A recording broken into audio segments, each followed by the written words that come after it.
ప్రజా సమస్యల పరిష్కారానికి కాంగ్రెస్ సర్కార్ చిత్తశుద్ధితో ముందుకు వెళ్తుందన్నారు తెలంగాణ మంత్రులు పొంగులేటి శ్రీనివాసరెడ్డి, దామోదర రాజనరసింహ. అనేక ఆర్థిక ఒడిదుడుకులున్న పేదల అభ్యున్నతి కోసం పనిచేస్తున్నామని తెలిపారు.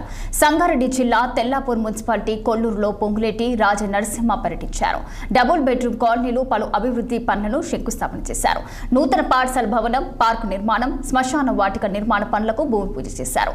కొల్లూరు డబుల్ బెడ్రూమ్ కాలనీ వాసులకు ఇబ్బంది లేకుండా తగిన చర్యలు తీసుకోవాలన్న సీఎం ఆదేశాలతో కాలనీ అభివృద్ధిపై ఫోకస్ పెట్టినట్టు పొంగులేటి చెప్పారు.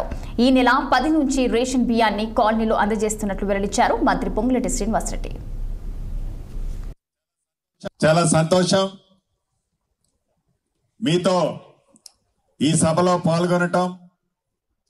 ఇంత పెద్ద కాలనీ ఈడ కట్టి అనేక మౌలిక వసతులతో ఇబ్బంది పడ్డ కారణంగా అనేక మంది కుటుంబ సభ్యులు ఇక్కడికి వచ్చి మళ్ళీ వెనక్కి వెళ్ళి మళ్ళీ వచ్చి మళ్ళీ వెళ్ళి అనేక ఇబ్బందులు పడుతున్నారని గౌరవ స్థానిక మంత్రివర్యులు దామన్న, మిగతా మిత్రులు అనేక సార్లు చెప్పిన దాని సందర్భంగా ప్రత్యేకంగా ఈరోజు ఇక్కడికి వచ్చి స్థానిక సమస్యలను ప్రత్యేకంగా విని ఆ సమస్యల పరిష్కారం కనుగొనడంతో పాటు మౌలిక వసతుల్లో భాగంగా విద్య, వైద్యం ఈ రెండిటికి పెద్దపీట వేసే ఈ ప్రభుత్వం